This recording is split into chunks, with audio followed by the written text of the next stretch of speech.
antipartidista se une al movimiento de AMLO. Más adelante, siendo vigilante de los consumidores en Yucatán, hoy va por el 4º distrito en el 2021. Soy Elisa Ongay y esto es Prisma Político.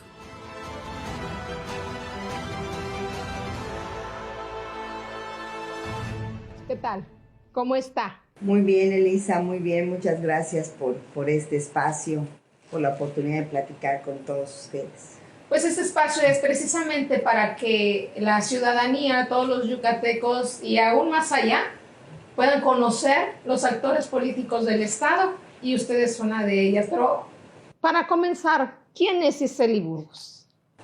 Bueno, Cicely Burgos Cano es una mujer, antes que todo es una mujer, es madre, esposa, hija, amiga, es comerciante, hoy día política, que todavía no lo termino de asimilar y aquilatar, pero hoy día política me suena bastante fuerte ese compromiso, porque ser político, ser política es una gran responsabilidad y un gran compromiso con la sociedad.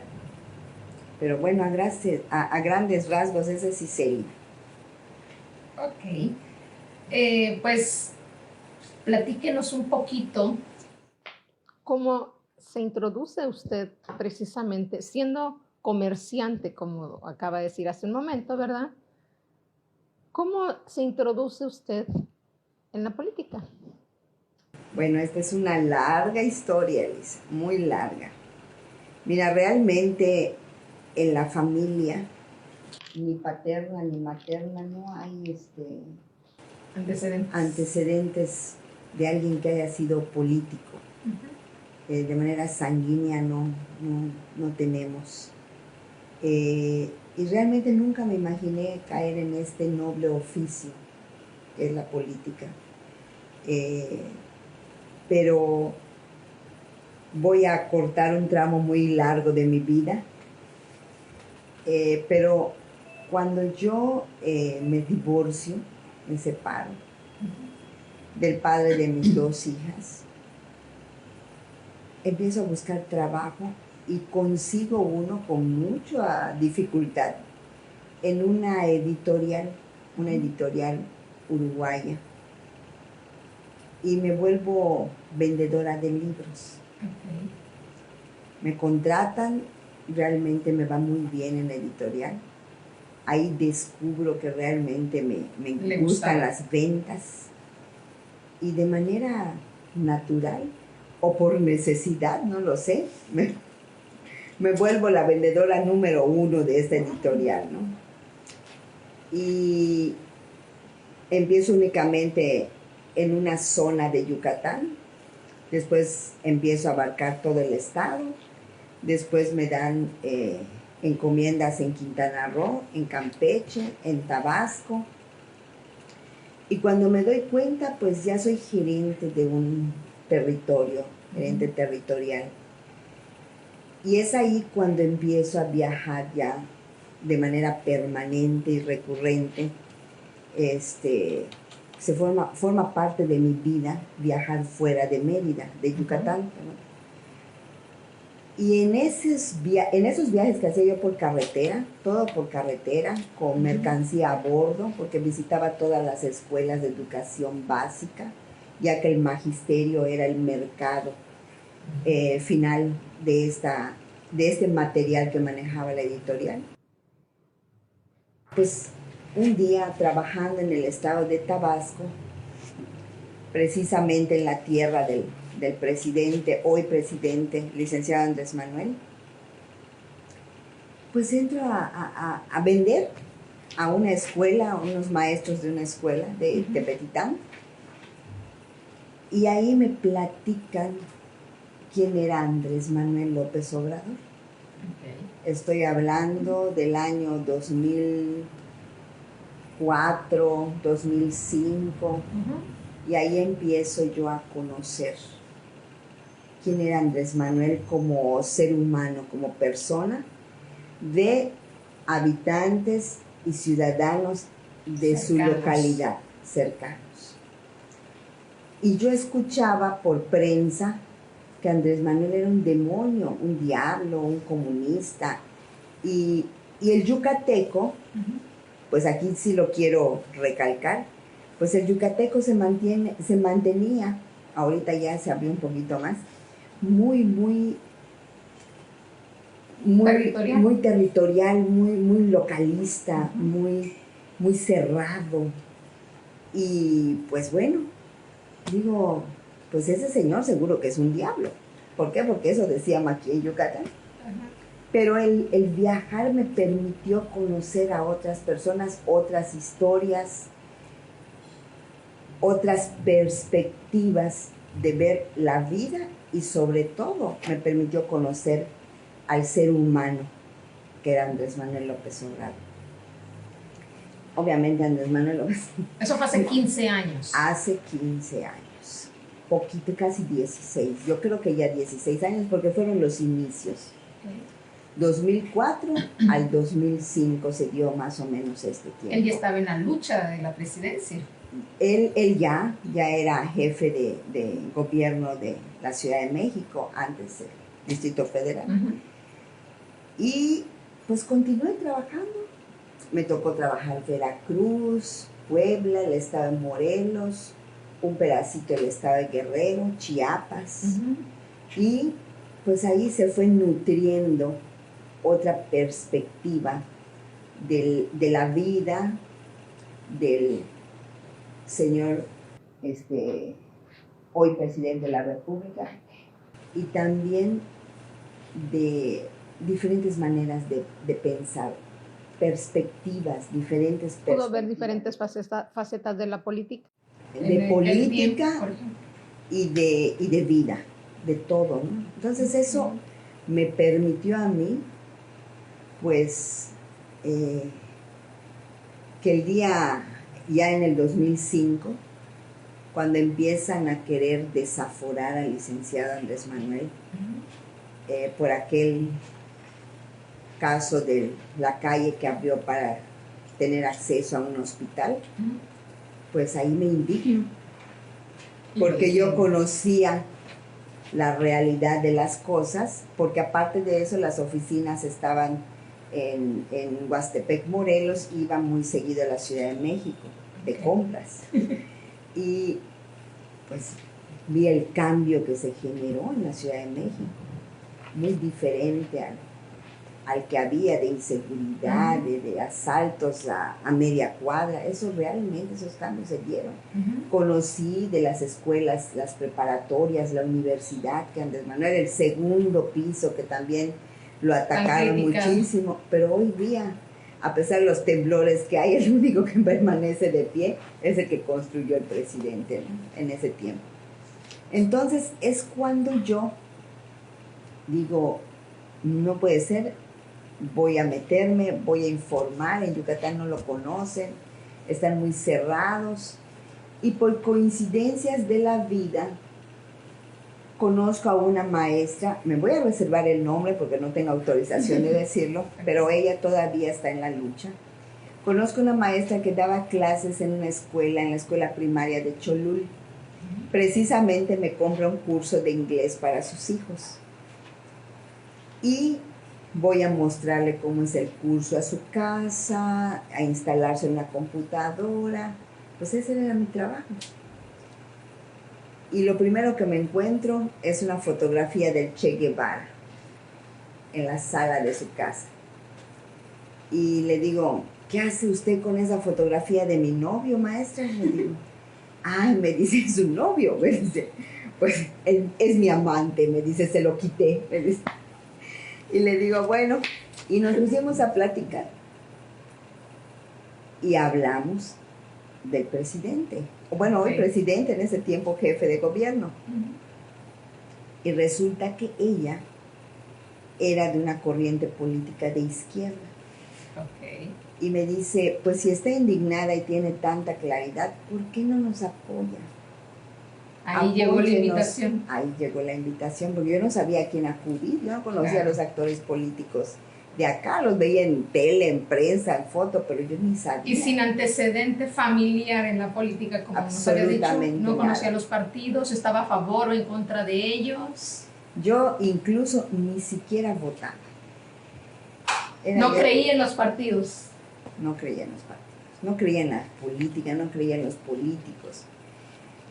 Y ella me invita y me dice, mira, te voy a dar el número de fulanita de tal, háblale, vamos a estar repartiendo volantes en la Plaza Grande. Muy bien. Y busco ese contacto, me contacta y empiezo a repartir volantes y me animo y me entusiasmo. Pero yo no me quedaba acá en Mérida, yo eran momentos que venía, generalmente me la pasaba afuera. Y cuando vienen las elecciones, y así, ¿no? O sea, de manera irregular, me metía y me daba cuenta que recibía muchos ataques, que realmente las personas aquí estaban mal informadas de lo que era el licenciado Andrés Manuel López Obrador. Y ahí, en ese momento usted decide adherirse a Morena. No, ni existía Morena. El único partido de izquierda era el PRD, es cierto. Al cual nunca me afilio, jamás me afilio. Pero yo era simpatizante del licenciado Andrés Manuel López Obrador. Ni sabía de mi existencia, pero yo lo defendía a capa y espada. Entonces, cuando viene el proceso electoral del 2006, porque recordemos que él participa, así es, pues me meto. En lo que mi tiempo me permitía. Ahí sí ya se adherió al partido para poder apoyar. No me afilié, nunca me afilié al PRD. Solo por fuera usted apoyaba. Yo apoyaba. Si coincidía mi estancia acá o a veces no coincidía, me avisaban ya con los que tenía contacto que iba a estar el presidente en una gira para promover bueno, ya estaba en la campaña. Yo de donde estuviera en Chiapas, en Puebla, yo venía, y siempre por carretera, yo manejando. Venía y me iba a las giras, esas que hacía atrás de él, nunca lo alcanzaba en la camioneta, pero era una fiel luchadora junto con él. Yo andaba en un Suru blanco en aquel tiempo, lo recuerdo. 2006. Era el año 2006, ya para las elecciones. Y ahí es cuando empieza. Fueron sus pininos. Exactamente. Pero ¿en qué momento se da la conexión de que usted dice me voy a afiliar, siendo hace un momento nos comentaba que pues prácticamente antipartidista, no creía en los partidos, ni siquiera votaba? ¿En qué momento usted decide, después de la persecución al hoy presidente Andrés Manuel, cómo usted decide introducirse, adherirse específicamente a Morena, cuando inicialmente era esto apoyado por el PRD, como nos lo comentó hace rato? ¿Por qué no PRD, Movimiento Ciudadano, Partido del Trabajo? ¿Por qué específicamente cuando nació Morena usted decide adherirse? Bueno, Morena nace como un movimiento de personas que apoyaban la ideología y la corriente política del licenciado Andrés Manuel López Obrador. Yo soy Morena no como un fin, sino como un medio para continuar apoyando el proyecto del licenciado Andrés Manuel López Obrador. A mí quien me afilia, a mí y a mi esposo, porque no nos habíamos afiliado a Morena, sí participamos para que se logren las asambleas y tengan el registro, pero ya que se forma partido político, yo no me afilié a Morena. Yo mantenía mi firme convicción de que los partidos políticos no eran la solución para generar un cambio de políticas, un cambio en la sociedad y en los políticos. A mí quien me afilia, y a mi esposo el mismo día simultáneamente, es el profesor Roger Aguilar, que en paz descanse. Mire. Él es un maestro que yo conozco por mi actual esposo, que lo conozco en la lucha, a quien mi esposo respeta y admira mucho. Y entonces un día nos va a ver, no puedo decir las palabras que nos dijo el profesor, pero a ver, ya déjense de tonterías. Ya traigan su credencial de lector y afíliense, dejen de estarse haciendo tontos. Dejen de jugar. Eso fue en el 2014, principios del 15. Hace 6 años aproximadamente. Sí. Y es cuando ya usted participa activamente, por así decirlo. Exactamente. Más activamente, más visible tal vez. Ahí ya tenía algún acercamiento con el hoy presidente. Bueno, el presidente, más que acercamiento, eran trabajos de reuniones de trabajo donde él nos informaba de manera grupal y masiva, ¿no? Yo siempre tuve una participación desde mi ciudadanía y no buscando un espacio político. Muy interesante. Nunca busqué un espacio político. Nunca. De hecho, en las elecciones del 2018, por consenso en el Consejo Estatal, yo quedo como precandidata para ir a una diputación local. Por el distrito 1 local. Pero, bueno, aquí lo puedo decir con toda confianza y quienes me están escuchando, me escuchen, sabrán y recordarán esta anécdota. Yo quedo por consenso, pero dije, bueno, yo no quiero ir de manera... estaba convencida. Exactamente, sí veía la necesidad, pero no era mi proyecto de vida. Okay. Mi proyecto de vida no era la política. Y cuando nos reúnen en una sesión de trabajo con todos los aspirantes o los precandidatos o los que teníamos aspiraciones para ir a una candidatura, y nos dicen, pues, ¿saben qué? Solos no se va a ganar esto, tenemos que hacer alianzas. Y se junta con el PT y el PES. Nos dicen a todos, tengan en cuenta que vamos a tener que ceder espacios para que ellos también puedan estar, o sea, de manera equitativa, ¿no? Si estamos en y ahí cede usted.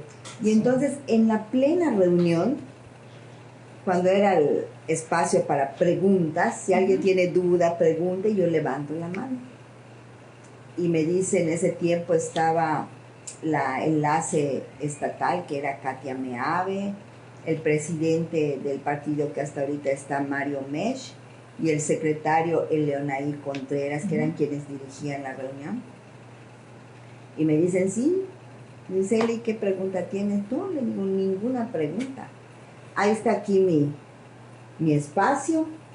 Le digo, yo no me voy a pelear. Yo aquí lo cedo para que tengan que hacer lo que tengan que hacer y tengamos pues mayor fuerza.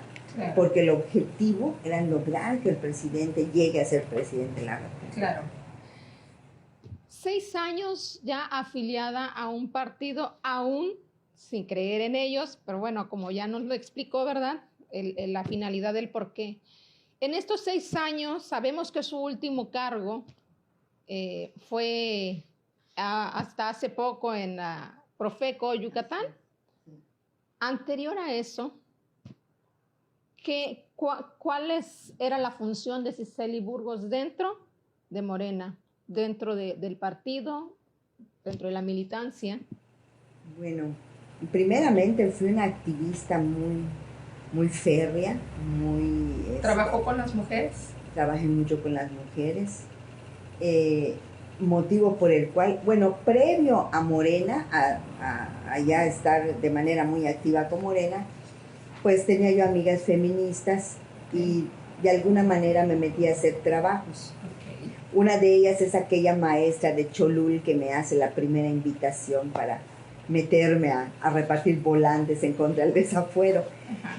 Y bueno, y quedo como secretaria del Comité Estatal de Morena en la Secretaría de Mujeres. Okay. Es su primer cargo, por así decirlo.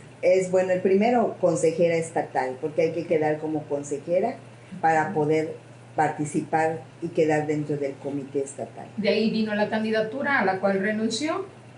No, es la candidatura... O sea, ¿en el 2018? La candidatura se da en el 2018 y esto de secretaria de mujeres fue desde el 2015. Okay. El primer comité estatal de Morena como partido político. Okay, porque antes había habido un comité que era pero de un movimiento. ¿Sus ideales han cambiado en este tiempo? Pues no, realmente mis ideales siguen siendo los mismos. Siempre yo tengo orígenes humildes, sencillos, mi madre campesina, mi padre obrero, zapatero y después empleado federal en correos. Y yo he visto el hambre, la pobreza muy de cerca y la he padecido también. Y sigo por la justicia social. Claro, y solo el partido viene siendo un puente solamente para poderlo ejecutar. Me comenta que, bueno, hace poco, acá sabemos que usted renunció a lo que es Profeco con la finalidad, ¿verdad?, de ahora sí ir por una candidatura ahora para el 2021, ¿verdad?, aún siendo antipartidista, ¿verdad? ¿Por qué? ¿Por qué ese cambio? Mire, nunca me imaginé, primero, nunca me imaginé estar en un espacio como fue la Profeco, como lo es la Profeco. Sin embargo, fue el espacio ideal porque me permitió a mí realmente ayudar a muchas personas. Ahí me convencí de que si bien desde la ciudadanía se puede apoyar, se puede impulsar, se pueden lograr grandes cambios, da mucho más trabajo que estando en un espacio público en donde uno incida. Claro. Y uno tome las decisiones. Teniendo mayor autoridad. Exactamente, ¿no? Entonces... ¿eso la impulsó a decir, ahora sí voy, ahora no cedo mi lugar? Fue determinante, porque la Profeco me permitió mirar ya en carne propia, no desde lejos, claro, el boicot, los ataques, las mentiras, las infamias que se cometen cuando una persona quiere llegar a hacer las cosas como es correcto. Como se debe. Como se debe hacer, que es en favor del pueblo desde un espacio público. Claro. En donde estoy cobrando un salario que me paga el pueblo y que debe de ser en beneficio del pueblo. No puedo estar privilegiando otros sectores porque yo soy una servidora del pueblo.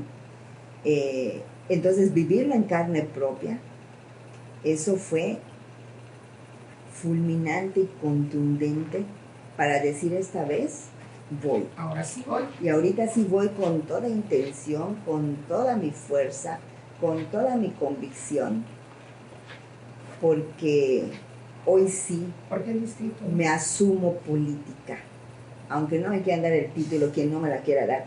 Ahorita sí ya no me tienen que venir a decir, ya eres política. No, yo ya me asumo una política. Ya se siente. Ya me siento una política y estoy convencida que voy a hacer una política, voy a continuar siendo una servidora pública desde el espacio donde yo esté por los pobres. Claro, eso es algo muy bueno, muy interesante.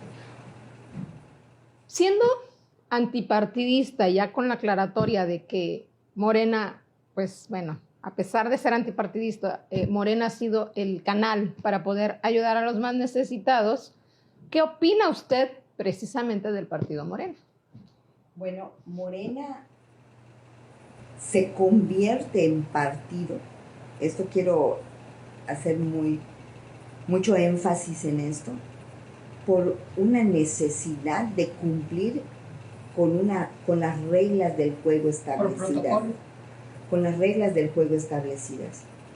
Sin embargo, yo sigo sintiendo y sigo creyendo en que Morena debe funcionar como un movimiento social.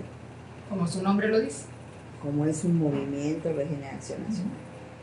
No debe, sigo diciendo y afirmando, que no deberíamos tomar posturas para judicializar decisiones que se tomen dentro de una democracia, dentro de una organización ciudadana. ¿Cómo se toman las decisiones en las asambleas ejidales, en las comités de colonos? Dándole voz a la gente. Hasta por aclamación, por voto de manera económica, levantando la mano, lo que la mayoría quiera, y eso se respeta, es el valor de la palabra. Judicializarlo hace que nos detengamos como movimiento y que no crezca y no logremos, pues en un menor espacio de tiempo, la transformación que tanto necesitamos. Tanto se ha buscado, ¿no? Exacto. Yo sigo creyendo en que Morena es el movimiento social para que el pueblo pueda gobernar. Okay. Yo no tengo problemas si viene alguien del PRI, del PAN, del PRD, de una religión, de una organización ejidal.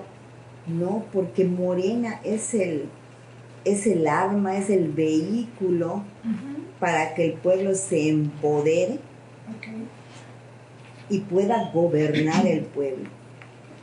No, que empiece a tomar sus decisiones. La autoridad. Exactamente.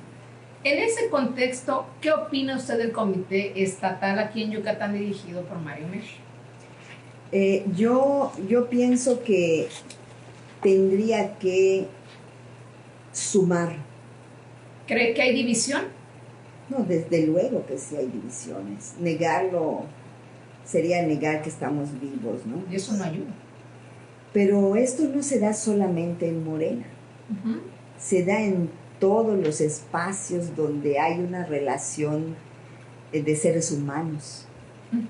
Y lo que tenemos que hacer es ayudar en los procesos individuales de cada quien, dándoles herramientas de transformación mental, de conciencia, y que cada quien lo viva de acuerdo a sus tiempos. Cada quien tiene su proceso. Claro. Pero quienes ya entendemos hacia dónde vamos, creo que no debemos detenernos por las pugnas internas que hayan.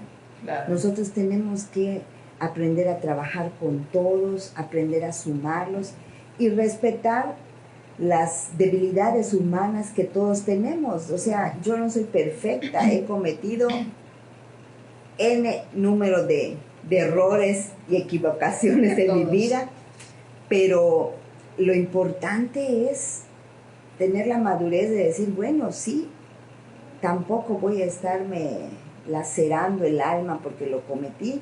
Bueno, vuelta a la hoja y a partir de ahora ya no lo voy a hacer.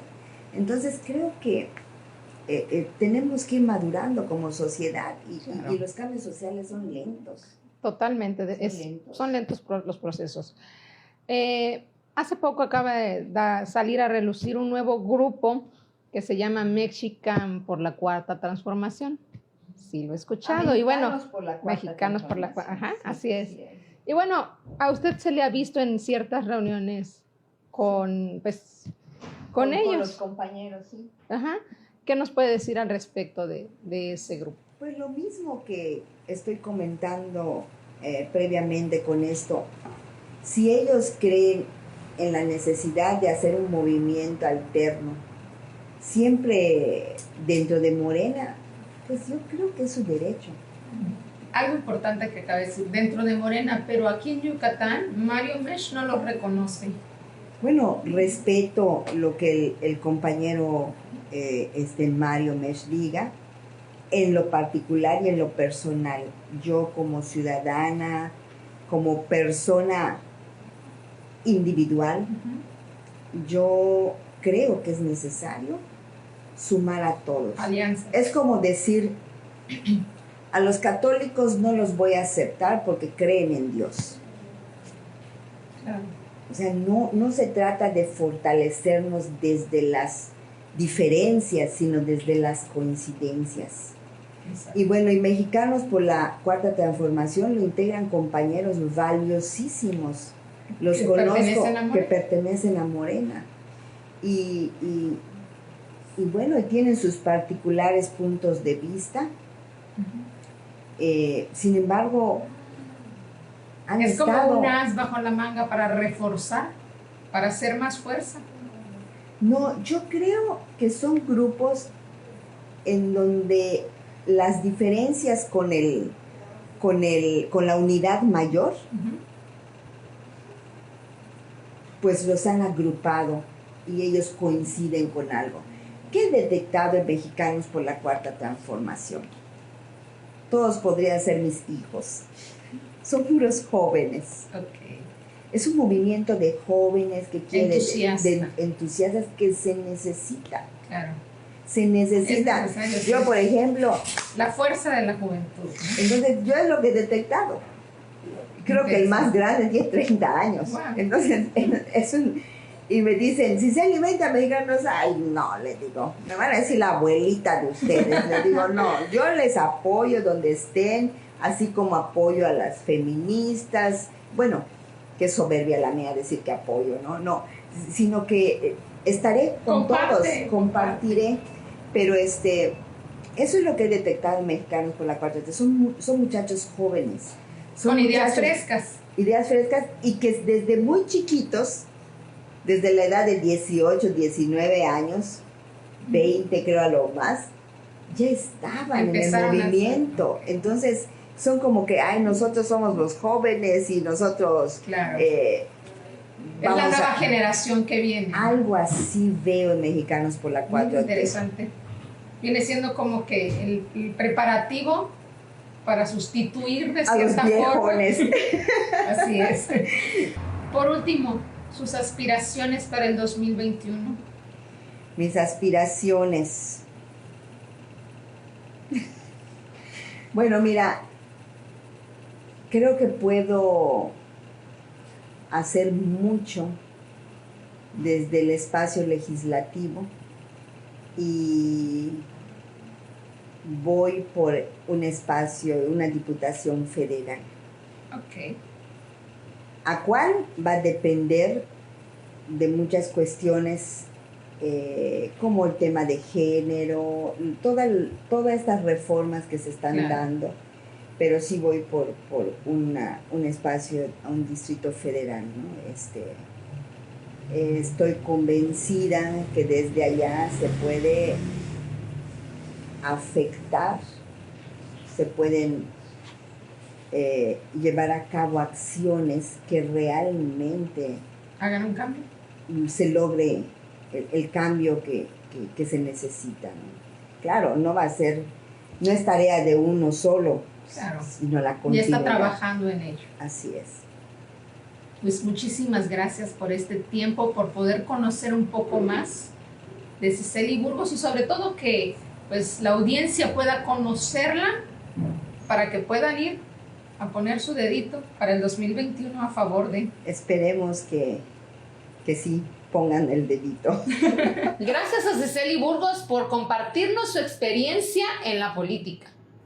Soy Elisa Ongay y esto fue Prisma Político. Hasta la próxima.